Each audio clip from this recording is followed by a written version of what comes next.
ఒకప్పుడు రాయలసీమలో పోతులూరి గ్రామంలో ఒక మహానుభావుడు జన్మించాడు.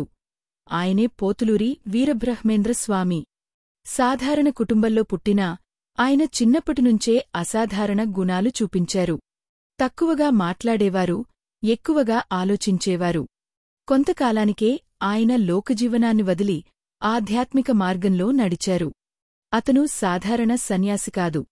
ఆయన భవిష్యత్తును ముందే చూడగల మహాత్ముడు.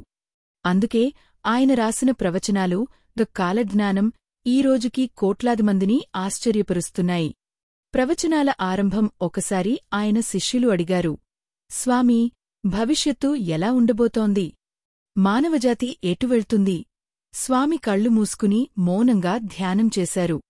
కొద్దిసేపటికి నిశ్శబ్దాన్ని చెరుస్తూ ఆయన స్వరం వినిపించింది. కాలం మారుతుంది. ధర్మం క్షీణిస్తుంది. కాని చివరికి సత్యం గెలుస్తుంది. అందులోనే ఆయన భవిష్యత్తు గురించిన అద్భుతమైన ప్రవచనాలు చెప్పారు. కాలజ్ఞానం నుండి కొన్ని ప్రవచనాలు, ప్రకృతి విపత్తులు సముద్రాలు తీరాలను దాటుతాయి, నదులు దారి మార్చుకుంటాయి. భూకంపాలు, కరువులు, వర్షాల లోపం ఇవన్నీ మానవ దురాశవల్లే జరుగుతాయని స్వామి ముందే చెప్పారు.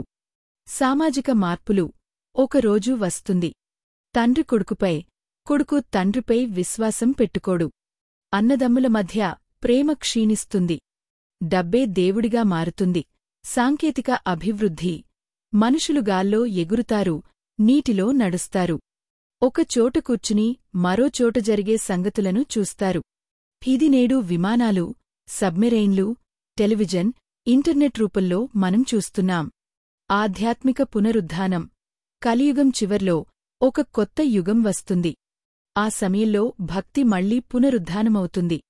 సత్యం, ధర్మం తిరిగి స్థాపించబడతాయి. స్వామి బోధన, స్వామి చెప్పిన ప్రవచనాలు భయపెట్టడానికి కాదు. అవి మనుషులు జాగ్రత్త పడాలని, మారాలని చెప్పే హెచ్చరికలు. ఆయన ఎల్లప్పుడూ ఒకే విషయాన్ని బోధించారు.